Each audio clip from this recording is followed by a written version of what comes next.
Welcome. And welcome back. And yeah, that too.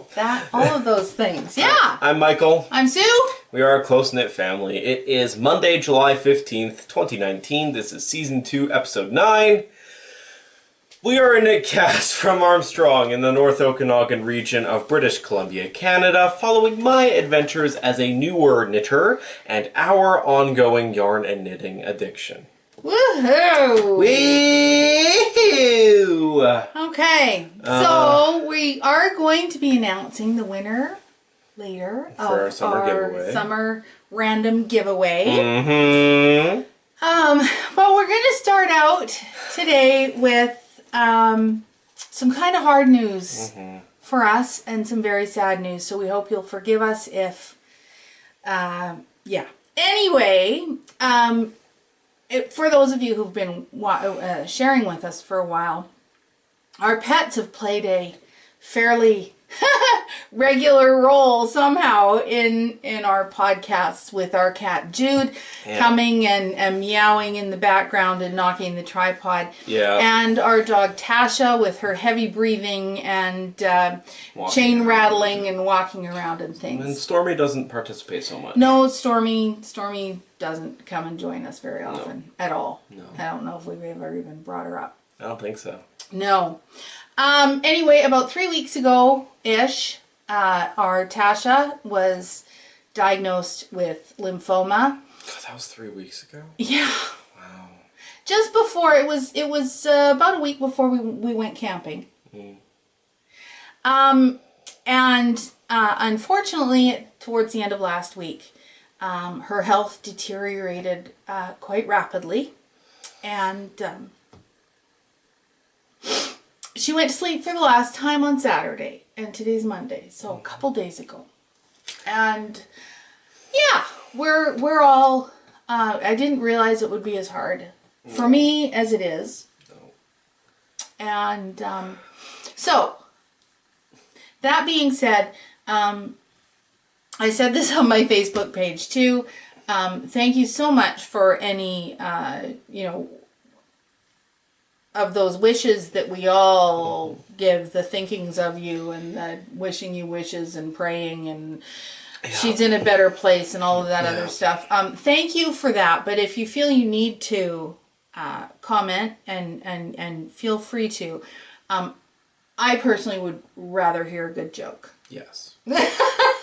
So, if you feel the need to say something, a good joke. A good joke. And we'll know that that's what that's intended for. So yes, Tasha was 13 years old, and a very important part of our family, as most people's pets are, and we're going to miss her a great deal. And no, we will not be getting another dog. No. Yeah. It's no dog quite like Tasha. Nope. We made that decision a long time ago. Yeah. Same thing, we've got 2 cats right now, and when they're gone, we're done. Yeah. We're done. That's it. Okay! Were we gonna... Do you want what? Do the video thing with Tasha. Right! Thank you. A little while ago, around our podiversary, as one of our attempts of being a adult podcast, as you said. Being a grown-up. Yeah. Being grown-up podcasters. We filmed a segment that we called Extreme Knitting in homage, honor? Emulating the Fruity Knitting podcast. And we had planned to sort of do a whole kind of, like, if we were Fruity Knitting, what would that look like? Yeah. Timing wasn't right. Our entire everything went kaput. But the point is, for this extreme knitting, we were sure to include Tasha, so we wanted to show you some of that for Tasha. So here's our extreme knitting with Tasha.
That was a nice day. That was a fun day. Mm-hmm. And if you're familiar with fruity knitting, you'll understand things like fighting with the drone and and the sitting and trying to look casual and knitting in awkward locations. Yeah.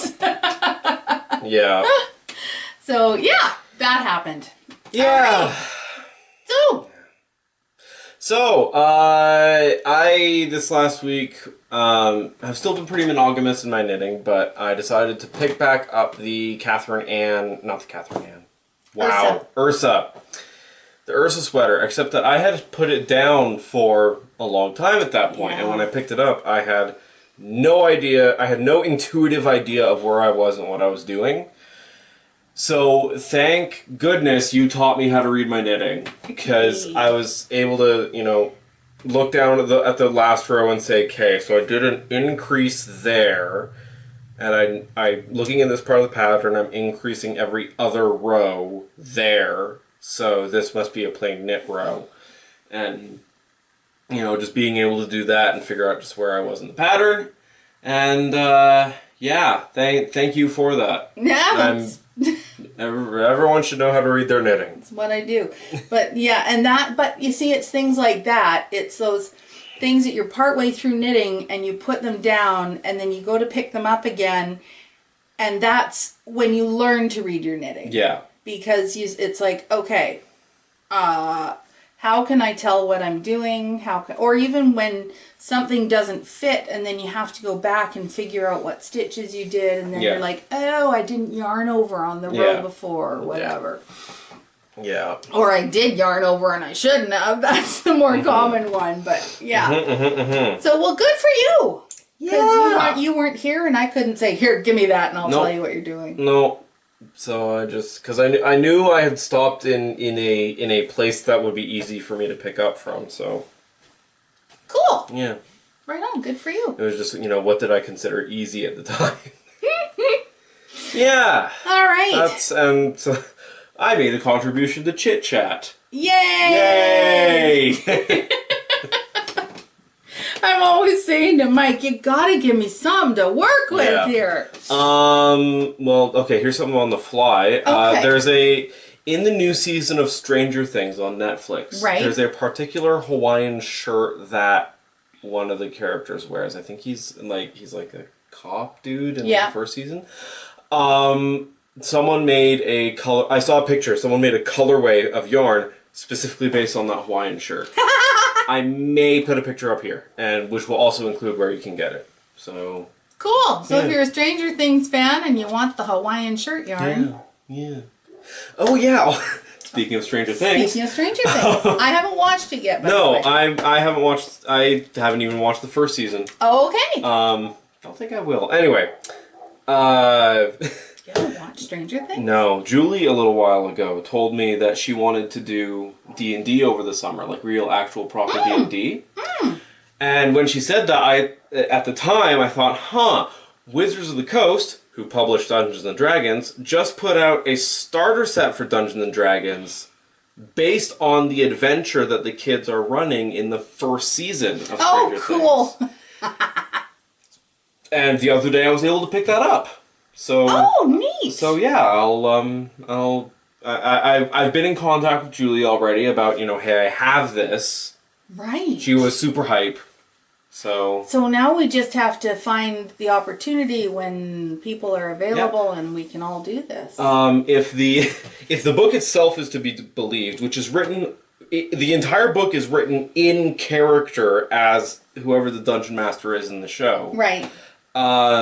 If it is to be believed, the whole adventure, the hunt for the Thessal Hydra, is meant to be run either in like one night, or if you're not that ambitious, you can do it over a weekend.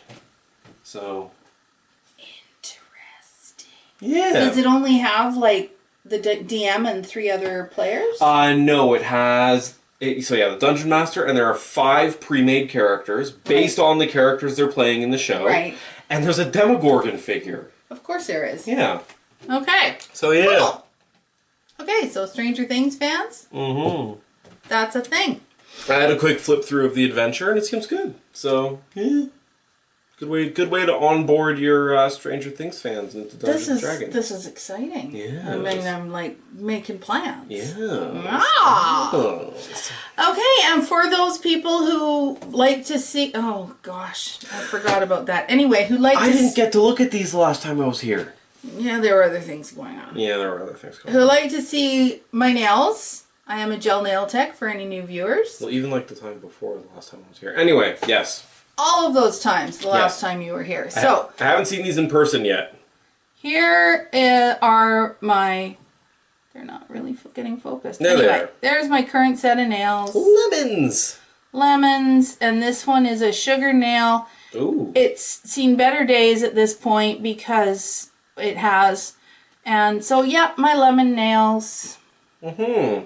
And that's kind of fun. Fruit nails are a thing right now. Oh. They're very in.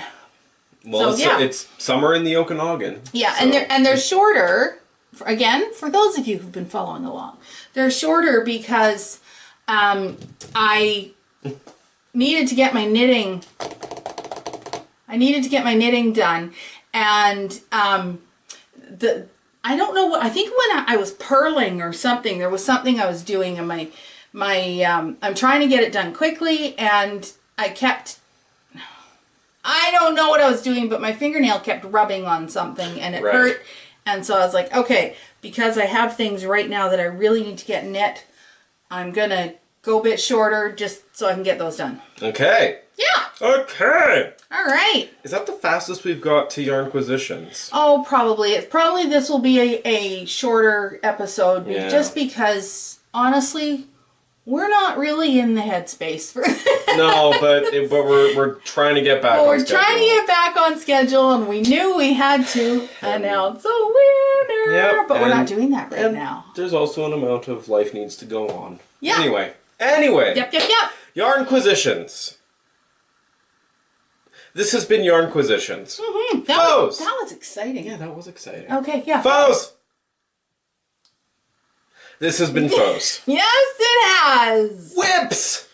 What do you got? What do I got? Well, I have the sweater, the aforementioned sweater, Ursa. The Ursa sweater. I've actually just begun the triangle detail on the front. Nice. I'm on the couple. Well, I'm on the couple, like, you know, the setup rows where you start it on the front. Yep. So, oh gosh, what has happened here? We finally got the yarn holders and the stoppers. Don't lose the marker. Okay, well, I'll pick it up later if I need to anyway. So we're this way around. Oh my gosh. Let me help you. Thank you. Hold up here. Thank you. So, yeah. Oh, there okay, goes. Well, I'll pick that up later. So, yeah, here is the Ursa sweater as it stands so far. And I'm not sure how well you can tell right at the bottom there. Get it up into the light. It is just beginning to triangle. Oh, I see it. Yeah, right there. I finally moved on to my second ball of yarn. Yeah. So, yeah, this is one ball of yarn and a little bit. And what were... It's those great big cascade... Okay, so I guess half of one of those cascade things. Oh, so far. Okay. I haven't even broken into the second one of those I got. Right. Yeah. Did we just get the one? We got two. I got two. Okay. Because I still have one of them skeined in my cupboard there. Because you're doing long sleeves and I'm not. I didn't. Yes. Yeah. And, so yeah, this is sleeves. Cascade Eco. Yes. I have it here because I'm smart. Cascade Eco plus 100% Peruvian Highland wool. Yes. There you go. So this is interesting. This is colorway 7098. 7098. Okay, so this is actually a lot like this Juniper Moon one. Interesting. Yes. So yeah, this is Ursa. Yeah. I love this color. So I'd call it a wine. Yeah. And so yeah, it's feeling nice and soft right now. And yeah, I'm having fun with this one. It's a good it's my first. I think that's just where I put in the new ball, maybe. Oh no, those are my German short rows. Oh, okay, cool. Yeah, there's little bumps Interesting. I'm not sure if I quite did them correctly, but you're supposed to do darts around the bust, and they're German short rows, and I'm not sure if I quite did them correctly because I have rather large stitches. Anyway! But it's looking really, really nice. Look at that. This is sort of a faux brioche detail. Fauche. Faux brioche. She calls it half brioche? Half brioche or something? Yeah, half brioche. And then it carries on down the side seam. Yeah. And then there's the triangular brioche detail. Yeah. Down at the front. Yeah. Don't let me forget that stitch marker. I'm actually going to write a note. It's right there. Where is it? Oh, it's right there. Where'd it go? It's on my toe. It's on your toe. It's off your toe. There we go. Welcome to Retrieving the Stitch Marker 2019. Okay, there we go. Yeah, this is my first, I'm sure we said this before. This is my first actual garment I've knit. And it's looking good. Yeah. It's looking good. Did you have any problem picking up the stitches? Or not picking up, but putting the stitches on the holder? No. Okay. Cool. So working on the sweater that I'm designing. Yes. I finally got it back to the place that it was at before I accidentally ripped the entire thing out. Accidentally. Accidentally. So here it is, and if you look at it like that, it looks like an entire sweater. But I haven't done that arm yet. Yeah. But I have done enough now, and I did block it. Yes. So it's a little bit damp, and I'm going to try it on my friend. Again, to see how it fits, because the last time it's the first time I've done sleeves like this. So that's sort of where the question mark in my world comes from as far as fit goes. So I'm going to try it on my friend again and see if it fits well or not. But I have at this point, because let's face it, the other sleeve is just another sleeve. Yeah. So I have the entire pattern written up now. Yeah. I need to do a little bit of work with charts. Mm-hmm. I need to, I've got the chart. Yeah. But I need to do a sleeve chart. Yeah. And I need to find a technical editor. And then I'm going to be looking for test knitters. So, it's exciting. Excuse me. What weight is that yarn again? This is a worsted weight. Worsted, okay. Yeah. So maybe that, sorry, I got a fuzzy. That's what happens when you work with knitting. Fuzzy in my throat. Yeah. So maybe this is lighter than the Cascade Eco. Let's have a look. Because I think it's more like a chunky. Yeah, mine is.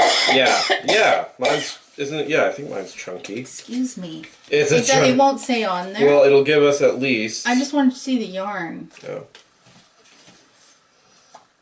This one is it's 250 grams to 400 meters. So, Yeah.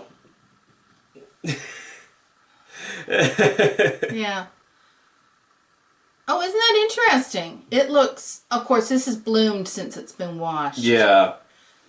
Sorry, so I'm just comparing the two here, and actually this one, it has bloomed, but yeah, they look pretty similar in just sort of size. Yes. All right. So the other thing that I did get some work on this week. Mm-hmm. Well, my husband's socks, they don't look really a whole lot different than the last time, because I'm thinking, well, what did I do? I put a marker there. Look at that. I got maybe 3/4 of an inch. Oh, yeah. Knit. I'm doing gusset increases. I'm almost finished the gusset increases, and I'll be working on the heel pretty soon. But this is, again, my yarn from Poppy Yarns. It's merino yak, bit of it has nylon in it. And And that yak adds something Yeah. special. You know what I just realized? What'd you just realize? I don't know if there's a colorway. Oh. O2? No, there's no colorway. So it's 0. Yeah, I think it's close to a colorway as we get is that it says 02. And they're Genghis sock base. Poppy yarn from Calgary, Alberta. Mm-hmm.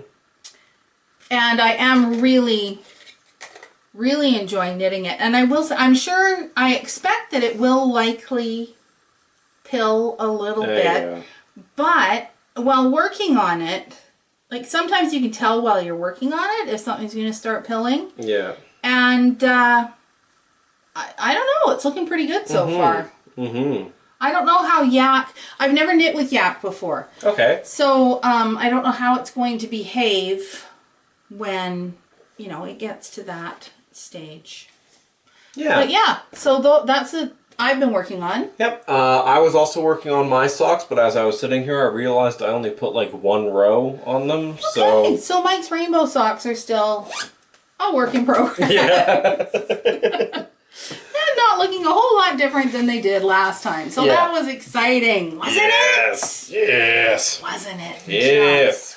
And so I know that I had even said last time that I was gonna like be Kitchener stitching the bottom of the cuff onto here, but again, because of the changes that I made further up the sleeve, It didn't work. that didn't happen either. So no, I don't have a video showing you the procedure for making that happen.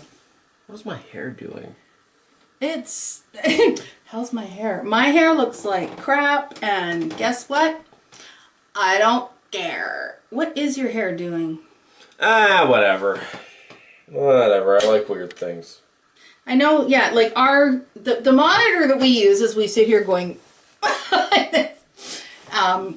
it makes us look very red. Yeah. And boy, were your scars ever showing up when you did that, when you leaned over. Anyway. Oh, yeah. Yeah. Yeah. Anyway. So. Yes. Mike. Hi. What do you bring to the table? I bring to the table a game I mentioned previously, but I was sad because it was only on my wish list and I didn't actually have it. But I told myself I am buying no more board games until I'm in a better financial situation. However, if I find this one, I am getting my hands on it, and that will be it. The game is winner of the Critics Award at the 2018 Spiel des Jahres, Quacks of Quedlinburg. In Quacks of Quedlinburg, it is the Potion Festival in this village of Quedlinburg. And there are 4 quacks sitting around a table making their potions. It's upside down. Because this is upside down. Anyway, Quacks of Quedlinburg is a bit of a press your luck game. I've done what I typically do when I'm really excited with a game, and I play it against myself. So, this is a really good family game. It's a lot of random chance. It's a lot of, you know, how much do you want to push your luck? And if you do push your luck too far, don't sweat it. There are plenty of catch-up mechanics included in the game. This is so good for a family, especially if you have, you know, that one person who's a bit of a sore loser. But because they're given plenty of opportunities to catch up. But the premise of Quacks of Quedlinburg is you're making a potion. You're buying ingredients for your potion, and they're all going into a bag. You are never allowed to look into this bag. I remember you mentioning this. And then simultaneously, everyone is pulling ingredients out of their bag to add to their potion, hopefully making it more valuable, and hopefully they're not drawing the cherry bombs, which if the total value of your cherry bombs is greater than 7, your potion explodes. And you have to stop. But you can choose to stop at any time. And, you know, yeah, you just drew a rather powerful cherry bomb, but you do have that neutralizing potion that you can throw in there to put that one back in the bag, but then you have to pay to get that back later. Do you really want to do that? Do you want to do that now? Or do you want to save that for later? And this game has so much replayability. Most of the ingredients, I should say, have like 4 variations on how they affect your cauldron, and even your cauldrons. There's a variant play where you flip them over, and and there's a progress bar that you're moving along, and this is so good.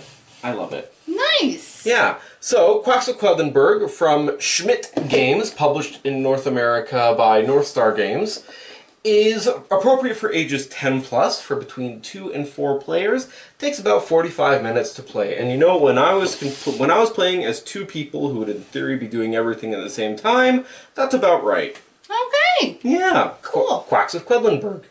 Mm-hmm. That's neat. Yeah. Okay. I'm sorry to say there will be no events from around the world this week because, quite frankly, I didn't feel like it. Yeah. There you go. I mean, that's how it goes. I'm I'm rolling with whatever is working for me right now, and I didn't feel like it. So, sorry. No events from around the world. I'm sure you're all devastated. Yeah. But what we do have is a giveaway winner to announce. So, someone is winning a ball, a Crazy Zobber ball. Mm-hmm. In this lovely colorway. Is that a sock weight? This is, that's a good question. I want to say yes, but let's just see here. It's sock weight. Ooh! I didn't realize Zobber balls were sock weight. Yep. Okay. I was pretty sure it was, but, yeah. Okay, well. I'm looking at it, and I'm reading and seeing if they're, okay. So, Crazy Zobber Ball. Yes. Last week, we asked you, what is your favorite summer activity? Mm-hmm.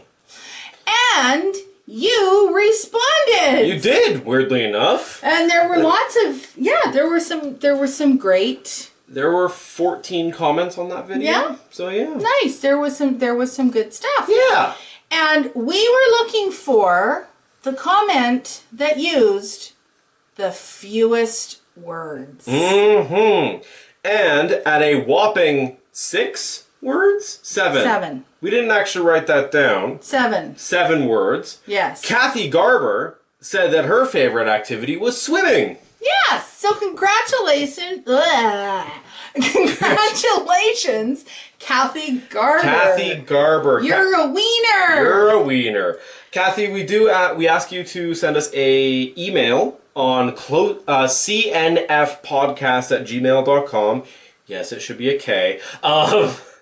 Just sending us your address information so that we can get this sent out to you. Yeah, and we'll even include some cool cam stitch markers. We will. Yeah, so I think that's about it for today. I think so. It's been a quickie. Very quickie, yes. So thank you for joining us today. Please remember to like, comment, and subscribe. It really helps us out here on YouTube, reach a wider audience. Follow us on Instagram, Close Knit Family Knitcast. Join us on Ravelry. All the information for that will be on the end card and in the description. And as always, keep your knitting close and your family closer. Bye.